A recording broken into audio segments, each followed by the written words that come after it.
Welcome to the Rim Break Rodeo. We hope this video helps. In this video, I will show how to make homemade yogurt. Heat milk to 180 degrees F, then cool to 110 degrees F before stirring in starter culture evenly. Keep the mixture in a warm place at about 110 degrees F for 6 to 12 hours until thick and tangy. Chill the yogurt for at least 4 hours to set and improve texture. I'll guide you through each step with simple tips and easy substitutions. Gather milk, starter, a reliable thermometer, a whisk, and clean containers to keep everything sanitary. Choose whole milk for silkier yogurt or 2% for a lighter result, and consider adding milk powder to increase creaminess. Pasteurize and cool the milk to the correct temperature range before adding starter to protect cultures.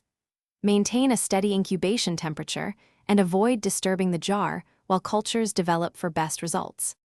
Place jars in an incubator, oven with light on, or insulated cooler to hold around 110 degrees F for even culture growth. Check texture gently at 6 hours and extend incubation to 12 hours if you prefer a tangier, thicker yogurt. Once set, refrigerate for at least 4 hours to firm up the curd and mellow flavors. Learn how to save a bit of yogurt as starter for your next batch and simple serving ideas. Thanks for watching. Consider subscribing if we helped you.